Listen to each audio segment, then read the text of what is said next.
بسم اللہ الرحمن الرحیم۔ آخر بی بی خدیجہ نے فرشتے جبریل کو دیکھ کر سر سے دوپٹہ کیوں ہٹا دیا؟ جس دن حضور صلی اللہ علیہ وسلم کے اوپر پہلی وحی نازل ہوئی تو حضرت خدیجہ رضی اللہ عنہا نے اس دن کھانا بنا کر ایک آدمی کے ہاتھوں غار حرا کی طرف بھیج دیا تھا۔ ادھر اسی وقت حضور صلی اللہ علیہ وسلم کے پاس حضرت جبریل علیہ السلام آئے اور آپ کو قرآن کی کچھ آیتیں پڑھا کر واپس لوٹ گئے۔ اچانک حضرت جبریل علیہ السلام کو اپنے پاس دیکھ کر حضور صلی اللہ علیہ وسلم بہت زیادہ گھبرا گئے تھے، اسی لیے وہ آیتیں پڑھنے کے بعد آپ صلی اللہ علیہ وسلم کانپتے ہوئے پہاڑ سے نیچے اترے اور اپنے گھر کی طرف چلنے لگے۔ ابھی آپ صلی اللہ علیہ وسلم مکہ میں مقام عجیات پر ہی پہنچے تھے کہ اچانک آپ کو آسمان کی طرف سے ایک آواز سنائی دی، جیسے کہ کوئی پکار کر کہہ رہا ہو۔ آواز سن کر حضور صلی اللہ علیہ وسلم نے اپنی نظریں آسمان کی طرف اٹھائیں تو ڈر کی وجہ سے سارا جسم کانپنے لگا، کیونکہ حضرت جبریل علیہ السلام اس وقت اپنی اصلی شکل میں پورے آسمان پر چھائے ہوئے تھے۔ حضور صلی اللہ علیہ وسلم اس وقت کا منظر بیان کرتے ہوئے فرماتے ہیں کہ میں آسمان میں جس طرف بھی نظریں گھماتا مجھے حضرت جبریل کا جسم ہی جسم نظر آتا، اور وہ برابر مجھ سے کہے جا رہے تھے کہ محمد آپ اللہ کے رسول ہیں اور میں اللہ کا فرشتہ جبریل ہوں۔ حضور صلی اللہ علیہ وسلم فرماتے ہیں کہ میں اسی جگہ کھڑا حیرانی کے ساتھ آسمان میں ادھر ادھر دیکھ رہا تھا کہ تبھی میری بیوی خدیجہ کے طرف سے بھیجا ہوا وہ آدمی میرے پاس آ پہنچا۔ اس آدمی نے پاس آ کر حضور صلی اللہ علیہ وسلم کو حضرت خدیجہ کا پیغام سنایا اور پھر دونوں ساتھ ہی گھر کی طرف روانہ ہو گئے۔ شاید اس آدمی کو حضرت جبریل علیہ السلام نظر نہیں آ رہے تھے، لیکن آپ صلی اللہ علیہ وسلم بار بار آسمان کی طرف نظریں اٹھا کر حضرت جبریل کو دیکھتے جا رہے تھے۔ آخر چلتے ہوئے حضور صلی اللہ علیہ وسلم اپنے گھر پہنچے۔ آپ صلی اللہ علیہ وسلم اس وقت اتنا زیادہ گھبرائے ہوئے تھے کہ بی بی خدیجہ سے کہنے لگے کہ جلدی سے مجھے چادر اڑا دو۔ حضرت خدیجہ رضی اللہ عنہا نے آپ کے چہرے سے پسینہ پوچھتے ہوئے کہا کہ آپ اتنا زیادہ پریشان کیوں نظر آ رہے ہیں؟ لیکن حضور صلی اللہ علیہ وسلم نے کوئی جواب نہ دیا اور خاموشی سے چارپائی پر لیٹ گئے۔ بڑی بیٹی زینب دوڑ کر چادر لے آئی اور پھر حضرت خدیجہ رضی اللہ عنہا نے حضور صلی اللہ علیہ وسلم پر چادر ڈال دی۔ گھر میں بیٹیاں اور بی بی خدیجہ تھیں۔ حضور صلی اللہ علیہ وسلم کی ایسی حالت دیکھ کر سارے گھر والے بہت پریشان ہو گئے تھے۔ بہت دیر بعد جب حضور صلی اللہ علیہ وسلم کے کچھ حالت ٹھیک ہوئی تو آپ نے سر اٹھا کر حضرت خدیجہ کو وہ ساری باتیں بتائیں کہ کیسے آپ کے پاس اچانک غار حرا میں ایک فرشتہ آ گیا اور پھر لوٹتے ہوئے آسمان پر آپ کو ہر طرف کیسے وہ فرشتہ چھایا ہوا نظر آ رہا تھا۔ یہ ساری باتیں بتاتے ہوئے حضور صلی اللہ علیہ وسلم کا جسم کانپ رہا تھا۔ دوستو، یہاں پر آپ کو ایک بات بتاتا چلوں کہ حضرت خدیجہ رضی اللہ عنہا نے شادی سے پہلے جس وقت حضور صلی اللہ علیہ وسلم کو اپنا کچھ تجارت کا سامان دے کر شام شہر بھیجا تھا تو لوٹتے ہوئے حضرت خدیجہ رضی اللہ عنہا نے خود اپنی آنکھوں سے کچھ فرشتوں کو آپ کے اوپر دھوپ سے سایہ کرتے دیکھا تھا، تو وہ اسی وقت سمجھ گئی تھیں کہ آپ صلی اللہ علیہ وسلم آگے چل کر کوئی بڑے انسان بنیں گے۔ اسی لیے وہ جلدی سے اپنے چچا کے لڑکے برقہ بن نوفل کے پاس گئیں اور پھر انہوں نے حضور صلی اللہ علیہ وسلم کے بارے میں بتایا تو وہ کہنے لگے کہ خدیجہ، میں یقین کے ساتھ کہہ سکتا ہوں کہ یہ لڑکا محمد آگے چل کر اس امت کا نبی بنے گا۔ اب کیونکہ حضرت خدیجہ رضی اللہ عنہا کو پہلے سے پتہ تھا میرے شوہر اس امت کے نبی بنیں گے، اسی لیے جیسے حضور صلی اللہ علیہ وسلم نے آ کر بیوی خدیجہ کو اپنے اوپر غار حرا میں گزری بہت ساری باتیں بتائیں تو حضرت خدیجہ رضی اللہ عنہا خوشی سے جھوم اٹھیں، کیونکہ جس کا انہیں 15 سال سے انتظار تھا وہ سب کچھ آج انہیں اپنی آنکھوں سے نظر آ رہا تھا۔ کیونکہ حضرت خدیجہ رضی اللہ عنہا اس بات کو سوچ سوچ کر اکثر پریشان رہتیں کہ کہیں میرے شوہر کے نبی بننے سے پہلے ہی میری وفات نہ ہو جائے۔ اسی لیے ایک انتظار تھا کہ آخر وہ دن کب آئے گا کہ جب میرے شوہر کو نبی بنایا جائے گا، اور آخر آج وہ دن آ ہی گیا تھا۔ کتاب سیرت ابن ہشام کے مصنف نے لکھا ہے کہ جیسے حضرت خدیجہ رضی اللہ عنہا نے حضور صلی اللہ علیہ وسلم کے زبان سے حضرت جبریل کا نام سنا تو خوشی سے جھوم کر کہنے لگیں کہ مبارک ہو، میں اس ذات کی قسم کھا کر کہتی ہوں کہ جس کے قبضے میں خدیجہ کی جان ہے کہ آپ اس امت کے نبی ہیں، اس لیے آپ اپنے دل کو مضبوط رکھیے، کیونکہ آپ کا اللہ آپ کو ضائع نہیں ہونے دے گا۔ لیکن حضرت جبریل علیہ السلام کو دیکھ کر حضور صلی اللہ علیہ وسلم بہت زیادہ ڈرے ہوئے تھے، اس لیے اپنی بیوی حضرت خدیجہ سے کہنے لگے کہ خدیجہ مجھے ڈر لگ رہا ہے کہ کہیں اس کام میں میری جان نہ چلی جائے۔ تو حضرت خدیجہ نے جواب دیا کہ میرے پیارے شوہر، ایسا ہرگز نہیں ہو سکتا، کیونکہ آپ غریبوں کی مدد کرتے ہیں، کمزوروں کا سہارا بنتے ہیں، یتیموں کے سر پر ہاتھ پھیرتے ہیں اور بھوکوں کو کھانا کھلاتے ہیں، اس لیے آپ کا اللہ آپ کو کبھی ضائع نہیں ہونے دے گا، بس آپ اپنے دل کو مضبوط رکھیے۔ حضرت خدیجہ رضی اللہ عنہا دل ہی دل بہت زیادہ خوش تھیں، کیونکہ شادی کے بعد جس امید کو لے کر وہ 15 سال سے انتظار کر رہی تھیں، آج ان کے انتظار کی گھڑیاں پوری ہو چکی تھیں اور حضور صلی اللہ علیہ وسلم کو نبی بنا دیا گیا تھا۔ لیکن حضور صلی اللہ علیہ وسلم کو کسی پل بھی سکون نہیں مل رہا تھا اور آپ بہت زیادہ بے چین تھے۔ آپ صلی اللہ علیہ وسلم کی اتنی زیادہ بے چینی دیکھ کر حضرت خدیجہ نے کہا کہ اللہ کے رسول آپ پریشان نہ ہوں، چلو آج شام ہم دونوں اپنے چچا کے لڑکے ورقہ بن نوفل کے پاس چلتے ہیں، وہ پرانی کتابوں کے ماہر ہیں، اس لیے مجھے پوری امید ہے کہ وہ آپ کے بارے میں کوئی اچھا ہی مشورہ دیں گے۔ اور پھر حضرت خدیجہ رضی اللہ عنہا حضور صلی اللہ علیہ وسلم کو لے کر ورقہ بن نوفل کے پاس گئیں اور حضور صلی اللہ علیہ وسلم پر گزری ساری باتیں بتائیں۔ جیسے ہی حضرت خدیجہ رضی اللہ عنہا نے ورقہ کو وہ باتیں بتائیں تو وہ گھبرا کر کہنے لگا، خدیجہ یہ وہی فرشتہ ہے جو کبھی حضرت موسیٰ اور حضرت عیسیٰ علیہ السلام کے پاس آیا کرتا تھا۔ میں یقین کے ساتھ کہہ سکتا ہوں کہ تمہارے شوہر محمد اس امت کے نبی ہیں۔ اور پھر ورقہ بن نوفل حضور صلی اللہ علیہ وسلم کے سر پر ہاتھ رکھتے ہوئے کہنے لگے کہ میرے بچے، کاش کہ میں اس دن تک زندہ رہتا جب تمہاری قوم تمہیں مکہ سے نکال دے گی۔ یہ سن کر حضور صلی اللہ علیہ وسلم پریشان ہو کر کہنے لگے کہ کیا میری قوم مجھے نکال دے گی؟ تو حضرت ورقہ نے کہا کہ ہاں، آج سے پہلے جتنے بھی لوگوں کے پاس یہ فرشتہ آیا اور انہوں نے پھر اپنی نبوت کا اعلان کیا تو ان کے قوم والوں نے اپنے نبی کا ساتھ نہ دے کر ان کے دشمن بن گئے اور آخر میں انہیں اپنی قوم سے نکال ہی دیا۔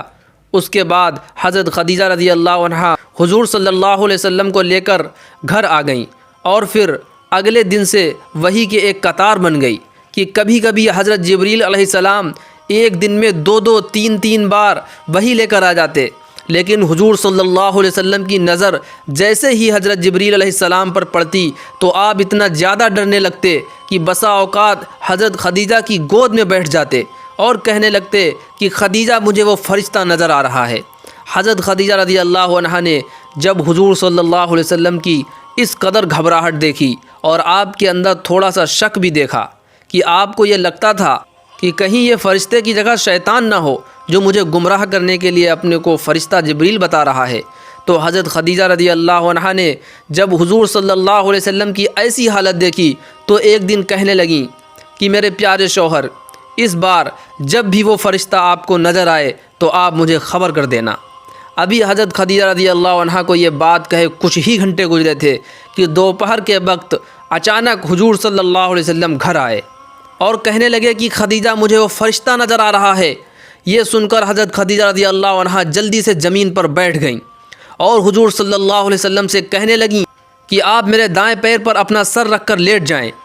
بیوی خدیجہ کے کہنے پر حضور صلی اللہ علیہ وسلم نے ایسا ہی کیا۔ جب آپ صلی اللہ علیہ وسلم حضرت خدیجہ کے دائیں پیر پر لیٹ گئے تو حضرت خدیجہ نے پوچھا کہ کیا ابھی بھی وہ آپ کو فرشتہ نظر آ رہا ہے؟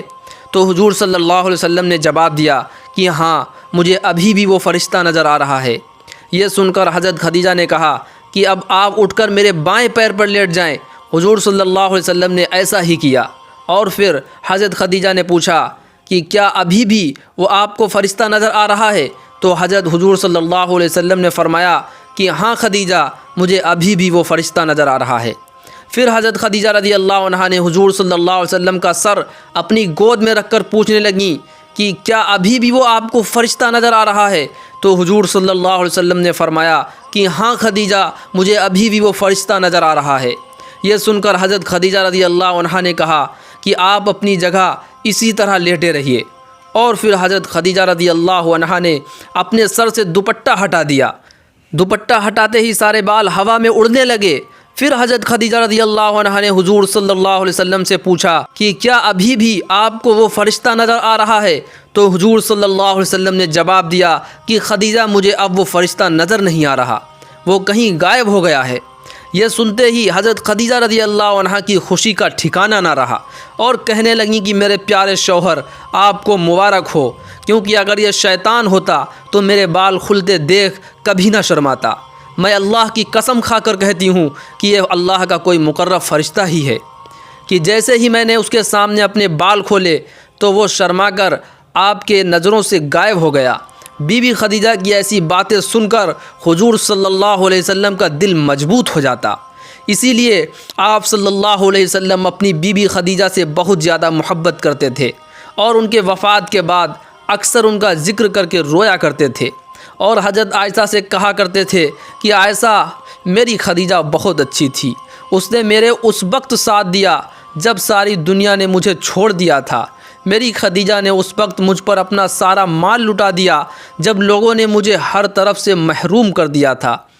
دوستو، حضرت خدیجہ رضی اللہ عنہا کی قربانیاں صرف یہیں تک محدود نہیں ہیں، بلکہ آپ نے اپنی رہتی زندگی تک حضور صلی اللہ علیہ وسلم کا دل و جان کے ساتھ دیا۔ جب بھی وہ آپ صلی اللہ علیہ وسلم کو کچھ مایوس دیکھتی تو اپنے طاقتور الفاظوں سے حضور صلی اللہ علیہ وسلم کے اندر ایک نیا جوش پیدا کر دیتی۔ دوستو، یہ رمضان کا مہینہ تھا کہ جب حضور صلی اللہ علیہ وسلم کے اوپر پہلی وحی نازل ہوئی، اور جب بھی حضور صلی اللہ علیہ وسلم اپنی بی بی خدیجہ کو آ کر بتاتے کہ خدیجہ ابھی میرے پاس فرشتہ جبریل آیا تھا، تو یہ سن کر حضرت خدیجہ رضی اللہ عنہا اتنا زیادہ خوش ہو جاتی کہ شاید انہیں ساری دنیا کی دولت ملنے پر بھی اتنی خوشی نہ ہوتی۔ آخر حضرت خدیجہ رضی اللہ عنہا کی اسی خوشی اور قربانیوں کو دیکھتے ہوئے اللہ تبارک و تعالیٰ نے ایک دن فرشتے جبریل سے کہا کہ جبریل جاؤ اور آج میرے طرف سے خدیجہ کو سلام کہہ دینا۔ تو حضرت جبریل علیہ السلام جلدی سے زمین پر تشریف لائے اور حضور صلی اللہ علیہ وسلم کے سامنے کھڑے ہو کر کہنے لگے کہ اللہ کے رسول، ابھی تھوڑی دیر بعد آپ کی بی بی خدیجہ ایک برتن میں کچھ کھانے کی چیزیں لے کر آئیں گی، تو جب وہ آپ کے پاس آئیں تو ان سے کہہ دینا کہ خدیجہ اللہ تعالیٰ نے آپ کو سلام بھیجا ہے، اور اللہ کے رسول اس پاکیزہ ہستی خدیجہ کو میرا بھی سلام کہہ دینا۔ پھر جب تھوڑی دیر بعد حضرت خدیجہ رضی اللہ عنہا حضور صلی اللہ علیہ وسلم کے لیے کھانا لے کر آئیں تو آپ نے کہا کہ خدیجہ یہ میرے سامنے جبریل کھڑے ہیں اور کہہ رہے ہیں کہ اللہ نے خدیجہ کو سلام بھیجا ہے، اور خدیجہ یہ جبریل بھی تمہیں سلام کر رہے ہیں۔ یہ سنتے ہی حضرت خدیجہ رضی اللہ عنہا کی آنکھوں میں آنسو بھر آئے اور جذبات محبت میں کہنے لگیں کہ میرا اللہ بہت سلامتی والا ہے اور اسی کی طرف سے لوگوں کو سلامتی ملتی ہے، اور اللہ کے رسول جبریل پر بھی میرا سلام ہو۔ اس واقعہ کو ابھی کچھ ہی وقت گزرا تھا کہ اچانک حضور صلی اللہ علیہ وسلم کے پاس حضرت جبریل علیہ السلام کا آنا بالکل بند ہو گیا۔ پورا ایک ہفتہ گزر گیا لیکن حضرت جبریل علیہ السلام نہ آئے۔ جب وحی میں اتنا زیادہ وقفہ ہوا تو حضور صلی اللہ علیہ وسلم بہت زیادہ پریشان ہو رہنے لگے، اور ہر وقت دل میں یہ سوچ گزرتی کہ کہیں میرا اللہ مجھ سے ناراض تو نہیں ہو گیا ہے، اسی لیے اس نے جبریل کو میرے پاس آنے سے روک دیا ہے۔ یہ غم حضور صلی اللہ علیہ وسلم کے دل و دماغ پر ایسا سوار رہتا کہ ہر وقت آنکھوں میں آنسو بھرے رہتے۔ آخر ایک دن حضور صلی اللہ علیہ وسلم اتنا زیادہ پریشان ہو گئے کہ ایک پہاڑ پر چڑھ گئے، اور قریب تھا کہ حضور صلی اللہ علیہ وسلم خود کو اس پہاڑ سے نیچے گرا دیں، لیکن اسی وقت اچانک آسمان کی طرف سے ایک آواز آنے لگی کہ محمد، آپ اللہ کے سچے رسول ہیں اور آپ پریشان مت ہوئیے، کیونکہ آپ کے اللہ نے آپ کو کبھی نہیں چھوڑا اور نہ ہی وہ آپ سے ناراض ہوا ہے۔ اس وقت حضور صلی اللہ علیہ وسلم کی پریشانی کو دیکھتے ہوئے آپ صلی اللہ علیہ وسلم پر سورہ والضحیٰ نازل ہوئی، جس میں اللہ نے کہا کہ میرے پیارے رسول، قسم ہے آپ کے خوبصورتی کی اور قسم ہے اس کالی رات کی جب وہ چھا جائے، یقیناً آپ کے رب نے آپ کو کبھی نہیں چھوڑا اور نہ ہی وہ آپ سے ناراض ہوا ہے۔ آپ پریشان مت ہوئیے، کیونکہ قیامت میں اللہ تعالیٰ آپ کو اتنی نعمتیں دے گا کہ آپ راضی ہو جائیں گے۔ میرے پیارے رسول، کیا اللہ نے آپ کو بچپن میں یتیم نہیں پایا تو اسی نے تو آپ کو اچھی جگہ پناہ دی، اور کیا اللہ نے آپ کو انجان نہیں پایا تو اسی نے تو آپ کو صحیح راستہ دکھایا، اور کیا اللہ نے آپ کو تنگ دست نہیں پایا تو اسی نے تو آپ کو بے نیاز کیا۔ اب آپ کا کام یہ ہے کہ آپ کسی یتیم کو کبھی نہ چھڑکیں اور کسی مانگنے والے کو کبھی نہ بھگائیں، اور جہاں تک ہو سکے اپنے رب کی نعمتوں کو بیان کرتے رہیں۔ دوستو، یہ پوری صورت حضور صلی اللہ علیہ وسلم کے اوپر اس وقت نازل ہوئی کہ جب آپ مکہ کے ایک اونچے پہاڑ پر چڑھ کر خود کو نیچے گرا دینا چاہتے تھے۔ یہ واقعہ سیرت کی کتاب میں لکھا ہوا ہے۔ اور پھر جب آپ صلی اللہ علیہ وسلم پر یہ وحی نازل ہوئی تو آپ کو اتنا زیادہ سکون ملا کہ آپ خوشی خوشی گھر واپس آئے اور اپنی بیوی خدیجہ کو ساری داستان سنائی، اور وہ قرآن کی آیتیں بھی پڑھ کر سنائی تو حضرت خدیجہ رضی اللہ عنہا بھی بہت زیادہ خوش ہوئیں۔ پیارے دوستو، اس کے آگے کے واقعے میں بیان کیا جائے گا کہ حضور صلی اللہ علیہ وسلم نے جیسے ہی مکہ والوں کو جمع کر کے اپنے نبی ہونے کے بارے میں بتایا تو آپ کے چچا ابو لہب نے سارے مکہ والوں کے سامنے آپ کو کیسے گالیاں دیں اور پتھر پھینک کر مارے، یہاں تک کہ جب آپ کی بڑی بیٹی زینب نے یہ منظر دیکھا کہ مکہ والے میرے والد کا مذاق اڑا رہے ہیں تو وہ بیچاری اپنے آنسو نہ روک سکی اور آخر اپنے والد سے لپٹ کر بہت دیر تک روتی رہی۔ پیارے دوستو، اگر ویڈیو پسند آئی ہو تو لائک کریں، چینل پر نئے ہوں تو سبسکرائب کریں۔ ملتے ہیں آپ کو اگلی ایک نئی ویڈیو کے ساتھ، تب تک کے لیے اپنا ڈھیر سارا خیال رکھیں۔ السلام علیکم ورحمۃ اللہ وبرکاتہ۔